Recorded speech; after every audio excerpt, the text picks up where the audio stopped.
Hello,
എല്ലാ സുഹൃത്തുക്കൾക്കും നമസ്കാരം. നമ്മളിപ്പോൾ ഉള്ളത് തമിഴ്നാട്ടിലെ മധുരയ്ക്കടുത്ത് കീഴവളവ് എന്നറിയപ്പെടുന്ന ഒരു സ്ഥലത്താണ്.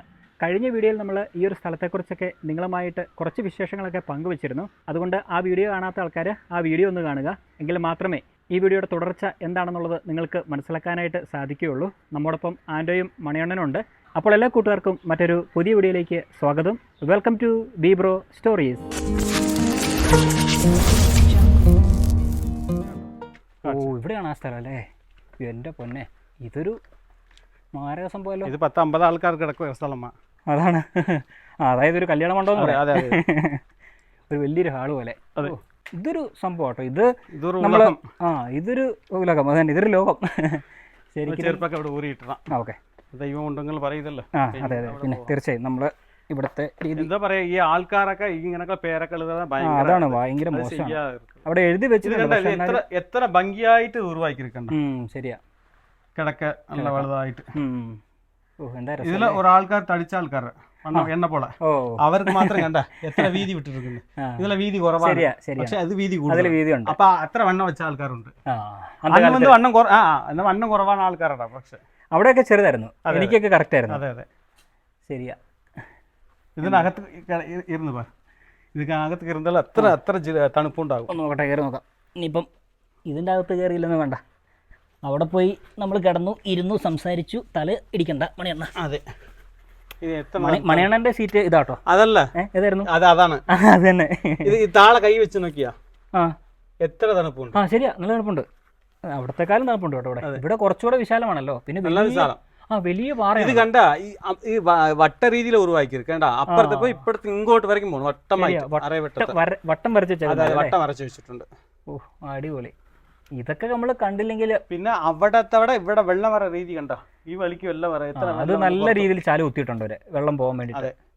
വളരെ പ്ലാൻഡ് ആയിട്ട് അന്ന് ചെയ്ത കേട്ടോ, അല്ലേ? അന്നത്തെ എത്ര പൈസ നമ്മൾ സാമ്പത്തികം ഉണ്ടാക്കിയാലും ഇതുപോലെ നിമ്മതിயான ഒരു സ്ഥലം കിട്ടും. അതില്ല, അത് കറക്റ്റാ. ഒരു ആഴ്ചക്ക് ഒരുക്കാവാതെ നമ്മൾ ഇതുപോലെ സ്ഥലങ്ങളിലേക്ക് എത്തി അവിടെ ഇരുന്ന് ഇതിന്റെ പരിശ്രം നമ്മൾക്ക് കിട്ടണം. എന്താണ് പറയാ, പണ്ടത്തെ ആൾക്കാർ ഇവിടെ ഉണ്ടല്ലോ, അപ്പൊ ഏതെങ്കിലും വൈബ്രേഷൻ ഇവിടെ ഉണ്ടാകും. അതുകൊണ്ടാണ് ഈ പഴമயான സ്ഥലങ്ങൾക്ക് ആൾക്കാർ കയറാറുണ്ട്. പ്രകൃതിയിൽ നിന്ന് നല്ല രീതിയിൽ ഇങ്ങനെ അടിച്ചു വീശുന്ന കാറ്റ് നമ്മളെ തഴുകി ഇങ്ങനെ അങ്ങ് പോവുകയാണ്. അപ്പോൾ ഉണ്ടാകുന്ന ഒരു ഫീല് ഉണ്ട്. ഒരു കാറ്റിൻ്റെ ഒരു വളരെ നൈസായിട്ടുള്ള ഒരു സൗണ്ട് കേൾക്കുന്നില്ലേ? മൈക്കിൽ അത് അത്രമാത്രം ക്ലിയർ ആണെന്ന് അറിയില്ല, പക്ഷേ നമ്മളിവിടെ ഇരിക്കുമ്പോൾ കറക്റ്റായിട്ട് അറിയാൻ പറ്റും. അങ്ങനെയുള്ള ഒരു സുഖം ലഭിക്കണമെങ്കിൽ നമ്മളിവിടെ വരണം. ഇവിടെ വന്നെങ്കിൽ മാത്രമേ നിങ്ങൾക്കത് മനസ്സിലാക്കാനായിട്ട് സാധിക്കുകയുള്ളൂ. നമ്മൾ വീഡിയോയിലൂടെ പറഞ്ഞു കഴിഞ്ഞാൽ അത് എത്രമാത്രം നിങ്ങൾക്കത് കിട്ടും എന്നുള്ളത് അറിയത്തില്ല, പക്ഷേ വരണം. ഇങ്ങനെയുള്ള സ്ഥലങ്ങളൊക്കെ തമിഴ്നാട്ടിലും അതോടൊപ്പം തന്നെ കർണാടകയിലും മറ്റ് സംസ്ഥാനങ്ങളിലൊക്കെ ഉണ്ട്. നമ്മുടെ നാട്ടിലൊക്കെ ഉണ്ട്, കുറച്ച് സ്ഥലങ്ങളിലൊക്കെ ഉണ്ട്, വയനാടൊക്കെ ഉണ്ട്. പക്ഷേ എന്നാലും ഇത്രയും വിശാലമായിട്ടുള്ള ഇങ്ങനത്തെ സ്ഥലങ്ങളൊന്നും കേരളത്തിൽ അങ്ങനെ അധികം ഞാൻ കണ്ടിട്ടില്ല. നമ്മൾ ഇങ്ങനെയുള്ള സ്ഥലങ്ങളൊക്കെ തേടി പിടിച്ച് ഇങ്ങനെ പരിചയമുള്ള ആൾക്കാരൊക്കെ ഉള്ളതുകൊണ്ടാണ് ഇങ്ങനത്തെ സ്ഥലങ്ങളിലേക്ക് എത്തിച്ചേരുന്നത്. അപ്പോൾ എന്തായാലും ഈ ഒരു വരവ് നഷ്ടമായില്ല. അരട്ടാപ്പെട്ടിയിൽ പോയപ്പോഴത്തേനും എനിക്ക് ഒരുപാട് ഇഷ്ടപ്പെട്ടു. പക്ഷെ അതിനേക്കാളും ഒരു പിടി കുറച്ചുകൂടി കൂടുതലാണ്. അത് മണിയണ്ണൻ പ്രത്യേകം പറഞ്ഞിരുന്നു ഞങ്ങളെ കൊണ്ടുവരുന്ന സമയത്ത്. നിങ്ങൾ അരട്ടാപ്പെട്ടി പോയപ്പോൾ നിങ്ങളത് അത്രയും ഹോ എന്നൊക്കെ നിങ്ങൾ പറഞ്ഞെങ്കിൽ ഇവിടെ വരുമ്പോഴത്തേനും നിങ്ങൾ ആഹാ എന്ന് വേണമെങ്കിൽ പറയുമെന്ന് പറഞ്ഞു. കാരണം അണ്ണൻ കുറേ തവണ ഇവിടെ വന്നിട്ടുണ്ട്. അപ്പം അണ്ണൻ പറഞ്ഞത് കറക്റ്റാണ്. അതിനേക്കാളൊക്കെ ഒരു പിടി അല്ലെങ്കിൽ 2 പിടി മുന്നിൽ തന്നെയാണ് ഈ ഒരു സ്ഥലം. എന്തായാലും നിങ്ങളുടെ യാത്രയിൽ മധുര ഭാഗത്തേക്കൊക്കെ വരികയാണെങ്കിൽ ഒരു 33 കിലോമീറ്റർ താണ്ടി ഈ ഒരു സ്ഥലത്തേക്ക് വരികയാണെങ്കിൽ, അല്ലേ, മേലൂരം തൊട്ടടുത്ത് മേഴവളവ് ഗ്രാമത്തിക്ക് വരണം. എന്നിട്ട് പഞ്ചപാണ്ഡവർ മലയിന്ന് പറഞ്ഞാൽ മതി, ആൾക്കാർ ചെറിയ വലിയിന് കൂടി വരണം. പഞ്ചപാണ്ഡവർ മല. എന്തായാലും കുറച്ചു നേരം ഇനി ഇവിടെ ഇരിക്കാം. ഇനി പിന്നെ കാര്യത്തിൽ എത്തണമല്ലോ. നമ്മൾ നേരത്തെ പണ്ടത്തെ പറഞ്ഞതല്ലേ മറ്റേ ബ്രഹ്മിക്കൽവെട്ട്, അത് കാണിച്ചു കൊടുക്കണമല്ലോ. അതാണ് കാര്യം. പക്ഷെ അത് നമ്മൾ കാണാൻ വേണ്ടി വന്നതിന് ഇപ്പൊ ഇത്ര കാര്യങ്ങൾ നമ്മൾ ഓർത്ത് പറഞ്ഞിട്ടുണ്ട്. ഇത് എന്തിനു വേണ്ടി എല്ലാരും കണ്ട് ഇത് ഇവിടെ വറ ചെയ്യാത്തവർ കണ്ട കാഴ്ചയൊക്കെ കാണാറല്ലോ, വീഡിയോ ഒക്കെ കണ്ടുകൊള്ളട്ടെ, കുഴപ്പമില്ല. അതായത് അണ്ണം പറയുന്നത് ഇവിടെ വരുന്ന ആൾക്കാര് വരിക, കാണുക, ഇനി വരാൻ പറ്റാത്ത ആൾക്കാർ വീഡിയോയിലൂടെ കാണുക എന്നാണ് അണ്ണം പറയുന്നത് കേട്ടോ. നമ്മൾ വന്നതിന്റെ ഉദ്ദേശം ആക്ച്വലി ഇത് കാണാൻ വേണ്ടിയിട്ടല്ല, ആ ഒരു പഴയ കാലത്തെ ആ എഴുത്ത്, ആ ഒരു ലിപി കാണാൻ വേണ്ടിയിട്ടാണ്. അതായത് തമിഴും മലയാളവും ഒക്കെ വരുന്നതിന് മുന്നേ ഉള്ള ആ ഒരു ലിപി അത് കാണാൻ വേണ്ടിയിട്ടാണ് നമ്മൾ ആക്ച്വലി ഈ ഒരു സ്ഥലത്തേക്ക് എത്തിച്ചേർന്നത്. ഇതൊരു അത്ഭുത ഗ്രാമം എന്ന് വേണമെങ്കിൽ പറയാം, അതല്ലെങ്കിൽ അത്ഭുത ഇടം എന്ന് വേണമെങ്കിൽ എടുത്തു പറയാനായിട്ട് സാധിക്കും. അത് ഈ എഴുത്ത് എവിടെയാണുള്ളത്? കാണിച്ചത് ഇവിടെ കണ്ട, അകത്ത് കണ്ടോ എത്ര ആൾക്കാർ കിടക്കാം. ഇത് ഒരുപാട് പേർക്ക് കിടക്കാം കേട്ടോ. വളരെ വിശാലമായിട്ടുള്ള 100 ആൾക്ക് കിടക്കാവുന്ന രീതിയിലാണ് അന്നത്തെ കാലത്ത് അവർ പണിതിരിക്കുന്നത്. അപ്പൊ അവരെനിക്ക് തോന്നുന്നു കേട്ടോ മണിയണ്ണ, ഇത് എങ്ങനെ പറഞ്ഞാ അകത്ത് കാണിക്കണം. ഇവിടെ ഗുരുമാர்களுം, അതായത് നമ്മൾ പഠിപ്പിച്ചു കൊടുക്കുന്ന ഗുരുക്കന്മാര്, അവർ രണ്ടാൾക്കാർ ഉണ്ടാവുള്ളൂ. രണ്ടാൾക്ക് 2 പടുക്ക ഇവിടെ ഉണ്ട്.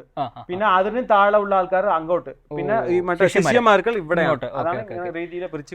അപ്പൊ അണ്ണൻ പറഞ്ഞു വരുന്നത് ഇതാണ്. ആക്ച്വലി ഇത് ശിഷ്യന്മാരുടെ ഒരു ഇടമാണ്, ശിഷ്യന്മാർ കിടക്കുന്ന സ്ഥലം. ഗുരുക്കന്മാർ കിടക്കാനായിട്ട് ഒരു പ്രത്യേക സ്ഥലം അവിടെ ഒരുക്കിയിട്ടുണ്ട്. അപ്പൊ അവിടെ ഗുരുക്കന്മാരും ഈ ഭാഗത്ത് ചുറ്റും ശിഷ്യന്മാരുമാണ് കിടന്നിരുന്നത്. അതായത് ഒരു ഗുരുകുല വിദ്യാഭ്യാസത്തിന്റെ രീതി അന്നത്തെ കാലത്ത് അനുഷ്ഠിച്ചിരുന്നു, അതൊക്കെ നമുക്കറിയാലോ. അപ്പൊ ആ ഒരു രീതി പിന്തുടരുന്ന കാലത്ത് പണിത ഒരു കാര്യമാണ് ഈ കാണുന്ന ഈ ഒരു പാറയുടെ അടിയിൽ പണിതിരിക്കുന്ന ബെഡ്.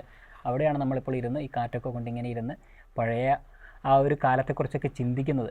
എന്തല്ലേ. അങ്ങനെ നമ്മൾ അവിടെ ഇരുന്ന് വിശ്രമിച്ചതിന് ശേഷം പുറത്തേക്ക് ഇറങ്ങിയിരിക്കുകയാണ്. ഇവിടെയാണ് കാര്യത്തിലേക്ക് വരാൻ പോകുന്നത്. ബ്രഹ്മിക്കൽവെട്ടുകൾ അത് എവിടെ കൊണ്ട് കാണും? ഇതാണോ? അതെ, അത് തന്നെ.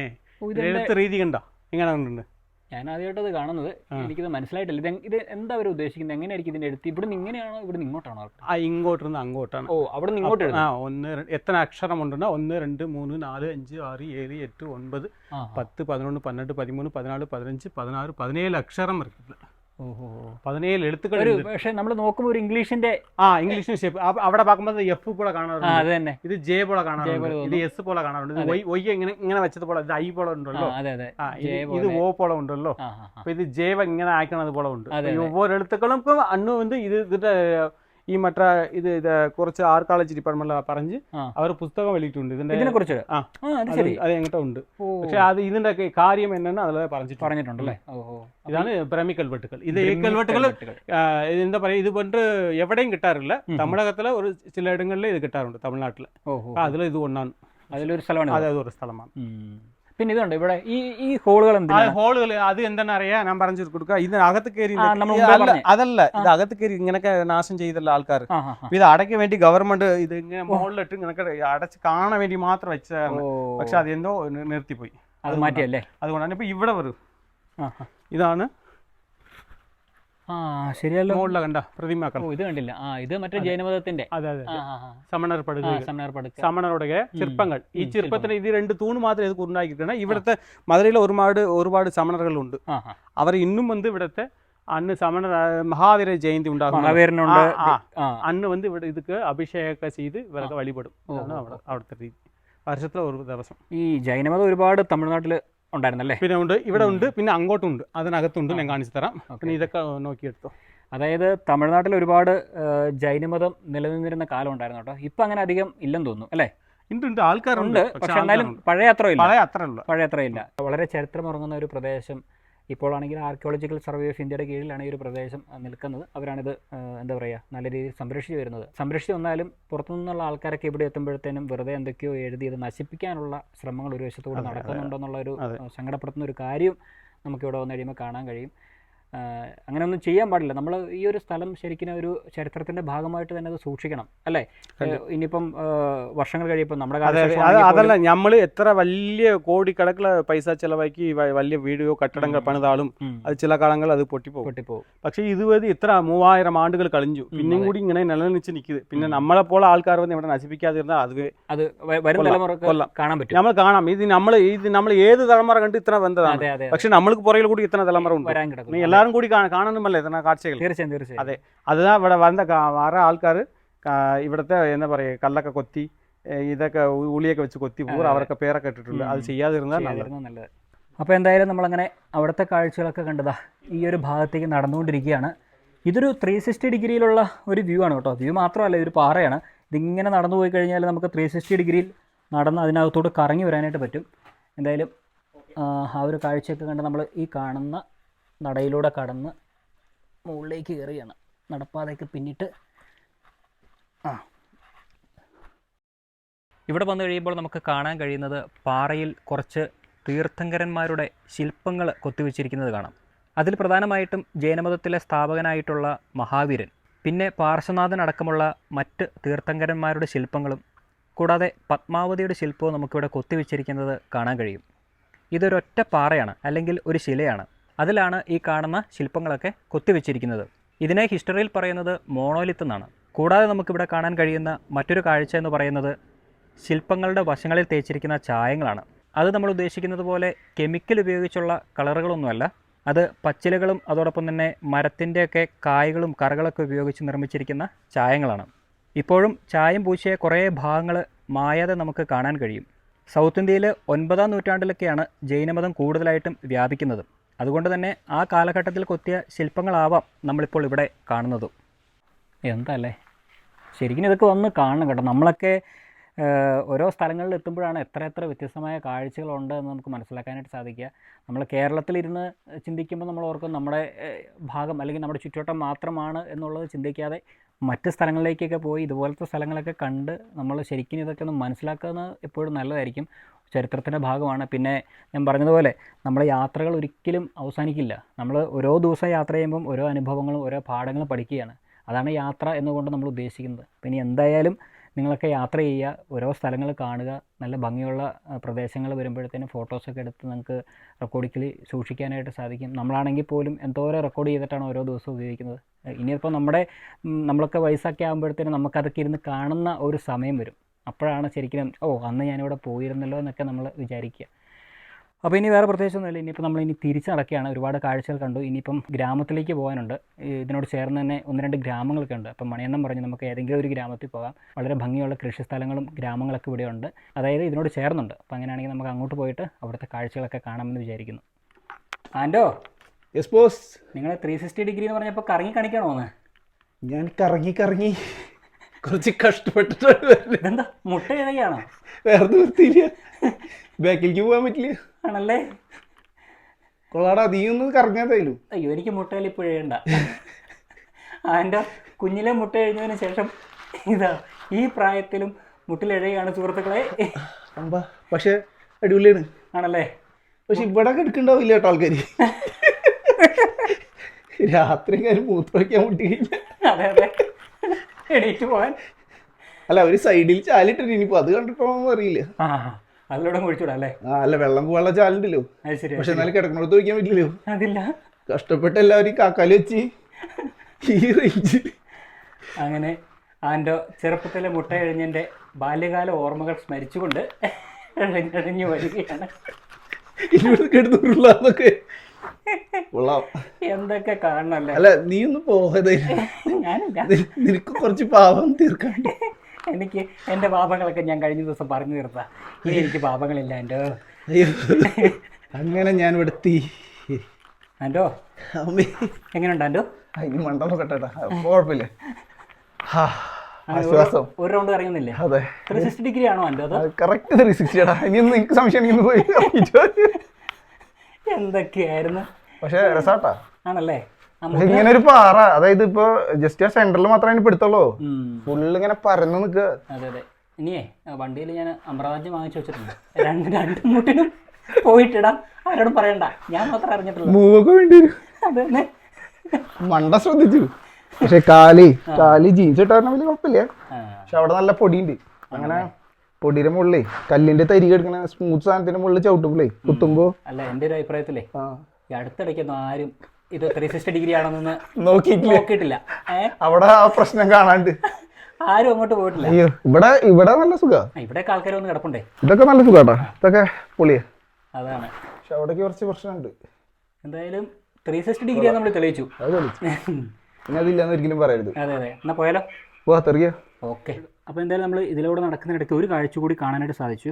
നമ്മൾ താഴെ പോയപ്പോഴത്തേനും പറഞ്ഞിരുന്നു, അവിടെ ഒരു ഹോള് കണ്ടപ്പോഴത്തേനും ഞാൻ ചോദിച്ചു മണിയണ്ണനോട്, അണ്ണാ ഇത് പണ്ട് മരുന്ന് അരയ്ക്കാനോ അല്ലെങ്കിൽ ചായങ്ങളൊക്കെ അരയ്ക്കാനായിട്ട് ഉപയോഗിച്ചിരുന്ന ഉരലാണോ അല്ലെങ്കിൽ കുഴിയാണോ എന്നൊക്കെ ചോദിച്ചപ്പോൾ അണ്ണൻ പറഞ്ഞു അതല്ല, അത് ആരാണ്ട് സമീപകാലത്ത് കുത്തിയതാണെന്ന് പറഞ്ഞു.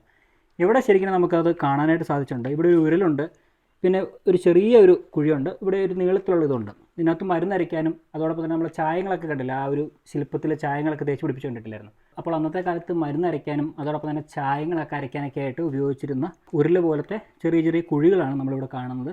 എന്തായാലും ഇതുപോലത്തെ ഒരുപാട് കുഴികൾ ഈ നമ്മളിപ്പോൾ നിൽക്കുന്നതിൻ്റെ കുറേ ഭാഗങ്ങളായിട്ടുണ്ട്. അപ്പോൾ എന്തായാലും അത് നമ്മൾ കണ്ടു. അവിടെ കണ്ടത് പുതിയതായിട്ടുണ്ടാക്കിയത് തന്നെയാണ്, ശരിയാണ്. ഇവിടെ കാണുമ്പോൾ അത് കറക്റ്റ് നമുക്ക് മനസ്സിലാക്കാൻ കഴിയും. അങ്ങനെ ഇവിടുത്തെ കാഴ്ചകളൊക്കെ കണ്ട് നമ്മൾ തിരിച്ചു മടങ്ങുകയാണ്. ആൻറ്റോ, എങ്ങനെ ഉണ്ടായിരുന്നു സ്ഥലം? സൂപ്പർ അല്ലേ? ഒരു രക്ഷയില്ലല്ലേ? ഒരു രക്ഷയില്ല സ്ഥലം. അടിപൊളി സ്ഥലം. ഇതെങ്ങനെയുണ്ട് ഈ ഒരു ഭാഗം?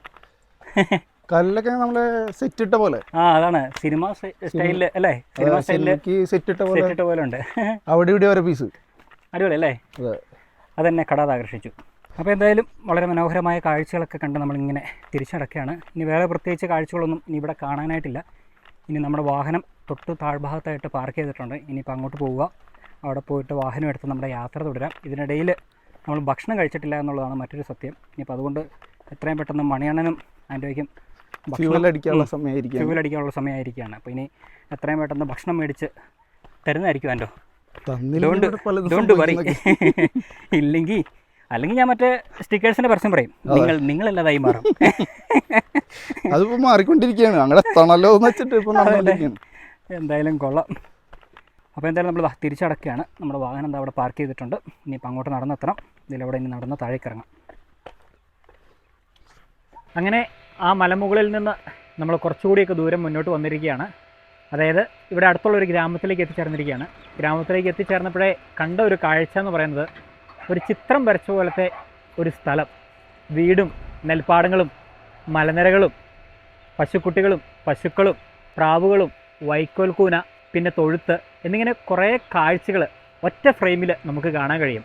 അതാണ് ഞാൻ പറഞ്ഞത്, തമിഴ്നാട്ടിലേക്ക് വന്നു കഴിയുമ്പോഴത്തേനും ഇങ്ങനത്തെ വ്യത്യസ്തമായിട്ടുള്ള ഒരുപാട് നല്ല നല്ല കാഴ്ചകൾ കാണാൻ സാധിക്കുന്നു. വളരെ ഭംഗിയുള്ളൊരു പ്രദേശം. ഇവിടെ വയലിനോട് ചേർന്നുള്ള ഒരു ചെറിയ വീടും ഫാം ഹൗസുമാണ്. അപ്പോൾ എന്തായാലും ഇതിലൂടെ നടന്ന് ഇവിടുത്തെ കാഴ്ചകളൊക്കെ നമുക്കൊന്ന് കാണാം. ഇതുകൊണ്ട് ഇതൊരു ചെറിയ വീടാണ്, ഓടുമേഞ്ഞ പഴയ ഒരു ചെറിയ വീട്.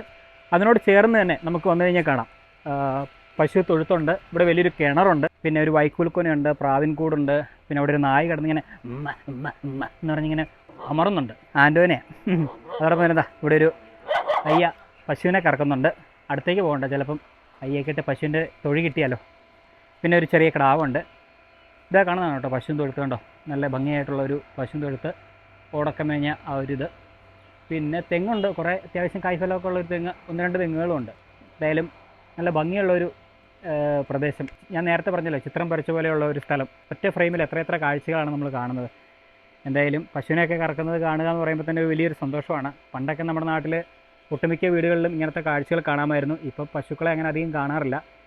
കുറച്ച് ഉള്ളിലേക്കൊക്കെ പോയി കഴിഞ്ഞാൽ മാത്രമേ കാണാനായിട്ട് സാധിക്കുകയുള്ളൂ. എറണാകുളം ടൗണിലോ തിരുവനന്തപുരം ടൗണിലോ കോഴിക്കോട് ടൗണിലൊന്നും ഇങ്ങനത്തെ കാഴ്ചകളൊന്നും നമുക്ക് ഒരിക്കലും കാണാനായിട്ട് സാധിക്കില്ല. ഗ്രാമങ്ങൾ തേടിയുള്ള യാത്രകളിലൊക്കെയാണ് നമുക്ക് ഇതുപോലത്തെ കാഴ്ചകളൊക്കെ നമുക്ക് കാണാൻ കഴിയുക.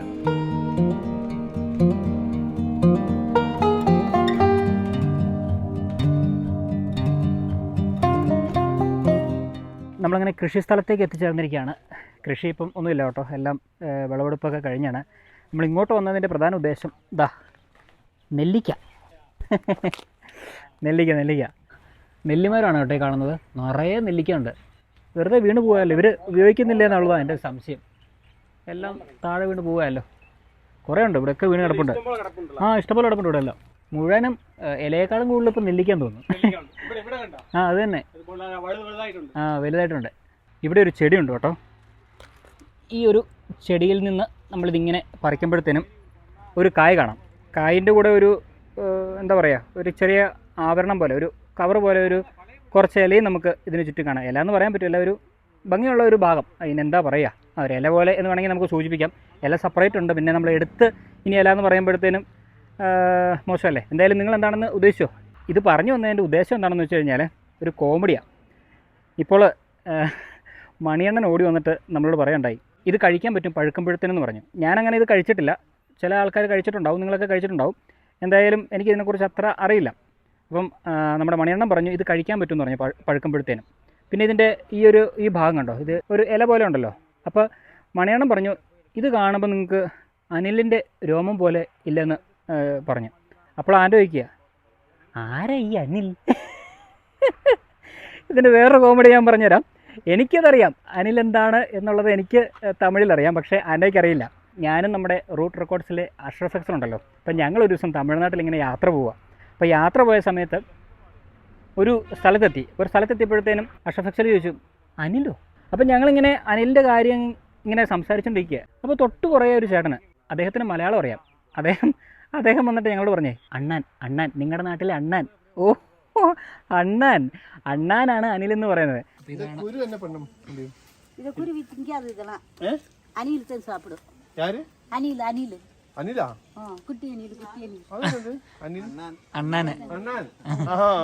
ഇത് കഴിക്കാൻ വരുന്ന അനിൽ വിചാരിച്ചു. ഞാൻ ഓർത്ത് ഏത് അനിൽ? നമ്മുടെ നാട്ടിൽ നിന്ന് അനിൽമാരും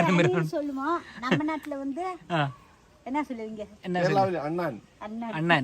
ഇവിടെ അനിൽ അനിൽ ചൊല്ലും. തമിഴിൽ അനിൽ തന്നെ. അനിൽ. അപ്പോൾ അതേ കോമഡി ഇവിടെ ഉണ്ടായി. ആൻ്റെ എന്നോട് ചോദിക്കുക ആരായി അനിൽ? അതാണ് ഞാൻ പെട്ടെന്ന് വീഡിയോ എടുത്തത് കേട്ടോ. അണ്ണൻ പറഞ്ഞതും പിന്നെ ഇതെല്ലാം കൂടെ ചേർന്നപ്പോഴത്തേനും നല്ല കോമഡിയായി. അനിൽ എന്ന് പറഞ്ഞു കഴിഞ്ഞാൽ തമിഴ്നാട്ടിൽ അണ്ണാൻ എന്നാണ്, ഓർത്തണം. ഞാനും അന്നാണ് പഠിച്ചത് കേട്ടോ. ഞങ്ങൾ അന്ന് അവിടെ ഇരുന്ന് കുറേ ചിരിച്ചു. രണ്ടാമത്തെ പ്രാവശ്യമാണ് ഇപ്പോൾ ആ ഒരു സംഭവം ഇവിടെ നടക്കുന്നത്. ഞാനിപ്പോഴും കുറേ ചിരിച്ചു. എന്തായാലും ഒരു കോമഡി ആയിട്ട് തന്നെ അതങ്ങനെ നിലനിൽക്കുന്നു. ഇനിയും ആരെങ്കിലും നമ്മുടെ നാട്ടിൽ നിന്ന് ഇങ്ങനെ യാത്ര വരുന്ന സമയത്ത് ഇങ്ങനെ ചോദിക്കുമ്പം നമുക്കിനി ചിരിക്കാം അനിൽ എന്ന് പറഞ്ഞ്.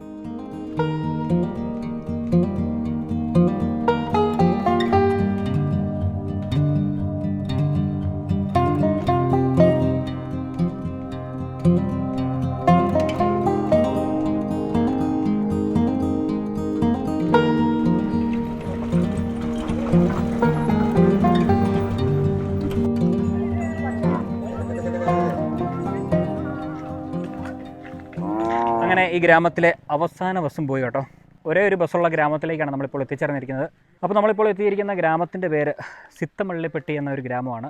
ഒരുപാട് ചെറിയ ചെറിയ വീടുകളും പിന്നെ കുറേ ആടുമാടുകളൊക്കെ ഉള്ള കന്നുകാലികളൊക്കെ ഉള്ള ഒരു ചെറിയ ഗ്രാമമാണ് നമ്മളിപ്പോൾ ഈ കാണുന്നത്. ഇവിടെ കുറേ കുട്ടികളൊക്കെ സ്കൂളൊക്കെ വിട്ട് വന്നിരിക്കുകയാണ്. അപ്പോൾ എന്തായാലും ഇവിടുത്തെ ഗ്രാമക്കാഴ്ചകളൊക്കെ ഇനി കാണാം. നമ്മുടെ മണിയണ്ണന് പരിചയമുള്ള ഏറ്റവും അടുത്തുള്ള ഗ്രാമം, അണ്ണന് അത്യാവശ്യം ഇവിടെയൊക്കെ പരിചയമുണ്ട്. അപ്പോൾ അണ്ണൻ പറഞ്ഞു നമുക്ക് ഈ ഒരു ഗ്രാമത്തിലേക്ക് പോകാം, നിങ്ങൾക്ക് പറ്റിയൊരു ഗ്രാമമാണെന്ന് പറഞ്ഞു.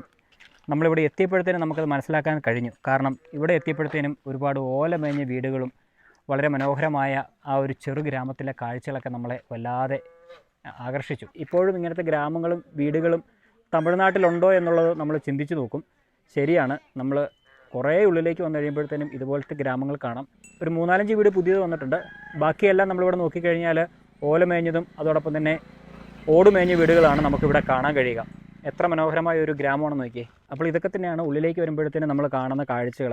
അതോടൊപ്പം തന്നെ കണ്ടോ കുറേ വയസ്സായ ആൾക്കാരൊക്കെ മരത്തിൻ്റെയൊക്കെ ചോട്ടിലിരുന്ന് വിശ്രമിക്കുന്നു, അവർ കുശലം പറഞ്ഞിരിക്കുന്നു. നമ്മുടെ നാട്ടിലൊക്കെ പണ്ടുണ്ടായിരുന്ന ഗ്രാമക്കാഴ്ചകളൊക്കെ തന്നെയാണ് ഈ ഒരു സമയത്ത്. അതായത് നമ്മുടെ നാട്ടിലൊരു 50 വർഷം പിന്നിലോട്ട് ചിന്തിച്ചു കഴിഞ്ഞാൽ ഇതുപോലത്തെ കാഴ്ചകളൊക്കെ കാണാമായിരുന്നു. പക്ഷേ ഇനി ഇതുപോലത്തെ കാഴ്ചകൾ കാണണമെങ്കിൽ നമുക്ക് കേരളം വിട്ട് മറ്റ് സംസ്ഥാനങ്ങളിലേക്ക് എത്തിച്ചേരണമെന്നുള്ളതാണ്.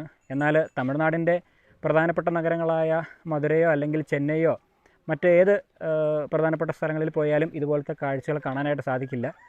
ഉൾപ്രദേശങ്ങളിലേക്ക് എത്തിക്കഴിഞ്ഞെങ്കിൽ മാത്രമേ നമുക്ക് ഈ ഒരു കാഴ്ചകൾ കാണാനായിട്ട് സാധിക്കുള്ളൂ. എന്നെ ഏറ്റവും കൂടുതൽ ആകർഷിച്ചത് ഈ ഗ്രാമവാസികൾ തന്നെയാണ് കേട്ടോ. നമ്മളിവിടെ എത്തിയപ്പോഴത്തേനും നമ്മളെ നല്ല രീതിയിൽ തന്നെയാണ് അവർ വെൽക്കമിങ് ചെയ്തത്. പ്രത്യേകിച്ച് വയസ്സായ ആൾക്കാരാണെങ്കിലും കുട്ടികളൊക്കെ ആണെങ്കിലും എല്ലാവരും വന്ന് നമ്മളോട് സംസാരിക്കുകയും അവരോടൊക്കെ സംസാരിച്ചപ്പോഴത്തേനും നമുക്കൊരു സന്തോഷം. നമ്മൾ കേരളത്തിൽ നിന്നാണ് വന്നതെന്നൊക്കെ പറഞ്ഞപ്പോഴത്തേനും അവർക്ക് വലിയൊരു സന്തോഷം. അങ്ങനെ അധികം ആൾക്കാരൊന്നും പുറത്തുനിന്ന് വരാറില്ലല്ലോ, പ്രത്യേകിച്ച് മലയാളികളോ അല്ലെങ്കിൽ മറ്റ് സംസ്ഥാനക്കാരോ ഒന്നും വരാറില്ല. ഇവിടുത്തെ ലോക്കലായിട്ടുള്ള ആൾക്കാരൊക്കെ തന്നെയാണ് ഈ ഒരു ഭാഗത്തുള്ളത്. കൂടിപ്പോയി കഴിഞ്ഞാൽ തൊട്ടടുത്തുള്ള ഗ്രാമത്തിൽ നിന്നും അതോടൊപ്പം തന്നെ ചിലപ്പോൾ മധുരയിൽ നിന്നൊക്കെ ഇവരുടെ ബന്ധുക്കളൊക്കെ വരുമായിരിക്കും. എന്നാൽ അന്യ സംസ്ഥാനത്ത് നിന്നൊന്നും നമ്മളെപ്പോലെ ഈ ഗ്രാമങ്ങൾ തേടി വരുന്ന ആൾക്കാരൊന്നും കാണില്ല. എന്തായാലും മണിയണ്ണൻ ഉള്ളതുകൊണ്ട് ഈ ഒരു ഗ്രാമത്തെക്കുറിച്ച് അറിയാനും ഇവിടുത്തെ കാഴ്ചകളൊക്കെ കാണാനായിട്ട് സാധിച്ചിരിക്കുകയാണ്. ഇനി ഇവിടെ ഒരു ഓലമേഞ്ഞ വീടുണ്ട്, നമുക്കിനി അവിടെ പോകാം. അവിടെ പോയിട്ട് ആ വീട്ടിലെ കാഴ്ചകളൊക്കെ നമുക്ക് കാണാം. അങ്ങനെ നമ്മൾ ഓലമേഞ്ഞ വീട്ടിലേക്ക് എത്തിച്ചേർന്നിരിക്കുകയാണ്. ഇതുപോലത്തെ വീടുകൾ കാണണമെങ്കിൽ വേറെ എവിടെയും പോയിട്ട് കാര്യമില്ല, ഇങ്ങനെയുള്ള ഗ്രാമങ്ങളിൽ തന്നെ വന്നെങ്കിലേ കാണാനായിട്ട് സാധിക്കുകയുള്ളൂ. ഇതിപ്പോൾ പനയോലയാണ് മേഞ്ഞിരിക്കുന്നത്. സാധാരണ നമ്മൾ തമിഴ്നാട്ടിലൊക്കെ ഗ്രാമങ്ങളിൽ പോകുമ്പോൾ നമ്മൾ കാണുന്നത് നമ്മുടെ നാട്ടിലെ തെങ്ങിൻ്റെ ഓലയാണ്. തെങ്ങിൻ്റെ ഓല മേഞ്ഞ വീടുകളായിരിക്കും കൂടുതലായിട്ട് കാണുക. നമ്മൾ തേനി ഭാഗത്തൊക്കെ പോയി കഴിഞ്ഞാൽ അങ്ങനത്തെ കുറേ വീടുകൾ കാണാം. എന്നാലിപ്പോൾ മധുരയിൽ നിന്ന് അല്പം മാറി ഇങ്ങോട്ടൊക്കെ വന്നു കഴിയുമ്പോഴത്തേനും പനയോല ധാരാളമായിട്ട് ഉപയോഗിക്കുന്നുണ്ട് ഇതുപോലത്തെ വീടുകൾ മേയാനായിട്ട്. പിന്നെ കണ്ടല്ലോ പഴയ വീട്, ചാണകമാണ് മെഴുകിയിരിക്കുന്നത്, മണ്ണാണ് ഉപയോഗിച്ച് നിർമ്മിച്ചിരിക്കുന്നത്. ചുമരയ്ക്കാണെങ്കിലും മണ്ണ് ഉപയോഗിച്ച് തേച്ച് മിനുക്കിയിരിക്കുകയാണ്. പിന്നെ കുമ്മായം പൂശിയിട്ടുണ്ട് മണ്ണിൻ്റെ മുകളിലായിട്ട്. അങ്ങനെ എല്ലാം കൊണ്ടും വളരെ മനോഹരമായ ഒരു വീടിൻ്റെ മുൻപിലാണ് നമ്മളിപ്പോൾ ഇരിക്കുന്നത്. പിന്നെ വേറൊരു കാര്യം ശ്രദ്ധിച്ചോ, ഈ വീടുകളുടെ മേൽക്കൂരയ്ക്കൊന്നും അധികം ഉയരമില്ല.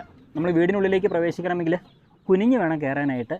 കുനിഞ്ഞ് കയറെങ്കിൽ മാത്രമേ നമുക്ക് ഇവിടെ ഇരിക്കാനാണെങ്കിൽ പോലും, ഉമ്മറത്തിരിക്കാനാണെങ്കിൽ പോലും, അല്ലെങ്കിൽ വീടിനുള്ളിലേക്ക് കയറാനാണെങ്കിൽ പോലും അങ്ങനെ സാധിക്കുകയുള്ളൂ. അതൊക്കെയാണ് ഇങ്ങനത്തെ വീടുകളുടെ ഒരു പ്രത്യേകത. ഇത് എങ്ങനെയാണ് ഇങ്ങനെയൊക്കെ താഴ്ചയിട്ടിരിക്കുന്നത് അറിയുമോ?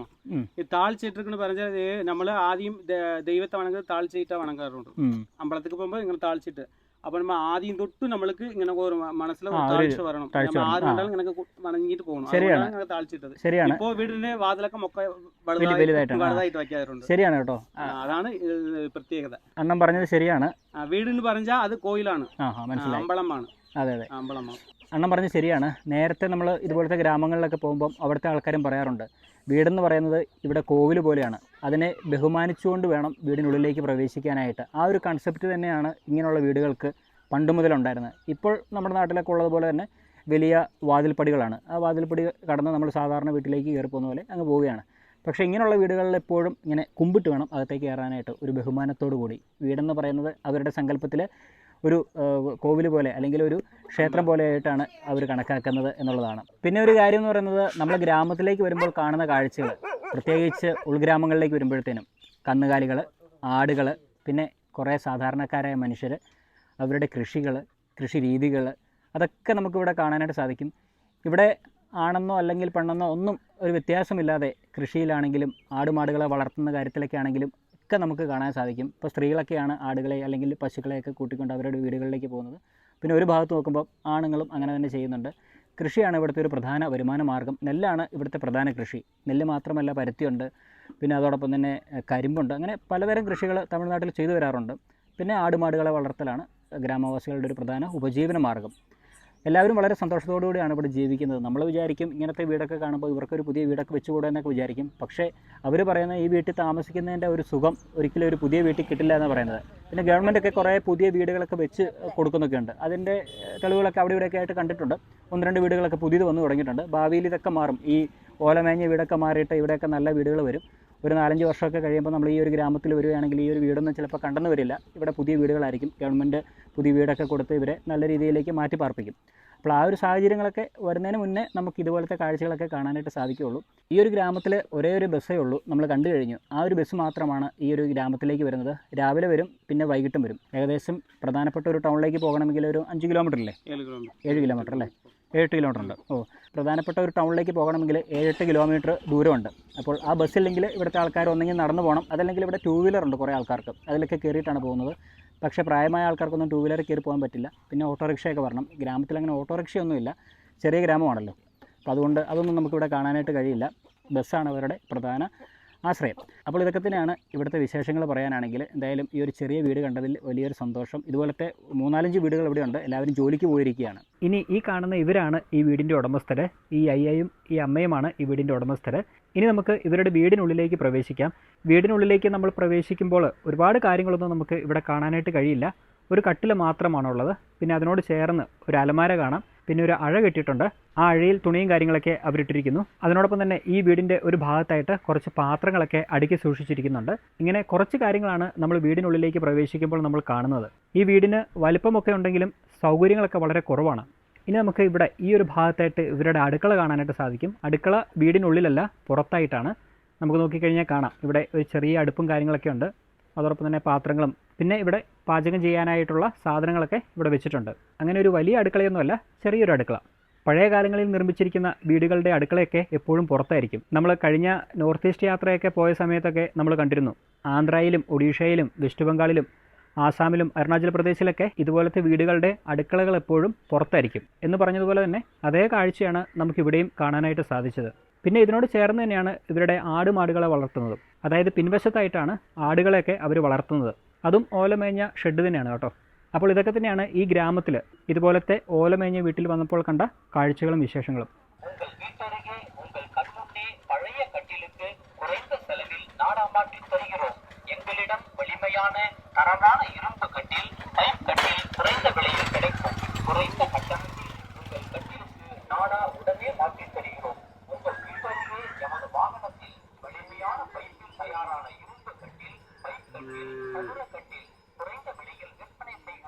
അങ്ങനെ എന്തായാലും നമ്മളിനി ഗ്രാമത്തിൽ നിന്ന് തിരിച്ചു പോവുകയാണ്. ഇനി ഒരു 35 ഒരു 40-45 കിലോമീറ്റർ ആണോ അല്ലേ മധുരയിലേക്ക്? 45 കിലോമീറ്റർ ഉണ്ടാവും. ഇനി ഒരു 45 കിലോമീറ്റർ തിരിച്ച് സഞ്ചരിച്ചെങ്കിൽ മാത്രമേ നമുക്ക് അണ്ണൻ്റെ വീട്ടിലേക്ക് എത്താനായിട്ട് സാധിക്കുള്ളൂ. അണ്ണനെ വീട്ടിൽ കൊണ്ടേക്കണം. നമ്മൾ മധുരയിൽ നിന്നാണ് രാവിലെ യാത്ര ആരംഭിച്ചത്. അണ്ണനെയും കൂട്ടിക്കൊണ്ട് നമ്മൾ ആദ്യമേ മേലവളവിൽ പോയി അവിടുത്തെ കാഴ്ചകളൊക്കെ കണ്ടതും പിന്നെ അവിടെ നിന്ന് കുറച്ചുകൂടിയൊക്കെ ദൂരം ഏകദേശം 10-15 കിലോമീറ്ററോളം മാറിയുള്ള ഈ ഒരു ഗ്രാമത്തിലേക്ക് എത്തിച്ചേർന്നതും. അതോടൊപ്പം തന്നെ സൂര്യൻ അസ്തമിച്ച് കഴിഞ്ഞു. ഇനി വേറെ പ്രത്യേകിച്ച് കാഴ്ചകളും വിശേഷങ്ങളൊന്നുമില്ല. അപ്പോൾ എന്തായാലും ഇന്നത്തെ ഈ ഒരു ചെറിയ വീഡിയോ നമ്മൾക്ക് ഇവിടെ വെച്ച് അവസാനിപ്പിക്കാം. അടുത്ത വീഡിയോയിൽ മനോഹരമായ കാഴ്ചകളുമായിട്ട് വരാം. അതുവരെ ഏവർക്കും ബൈ.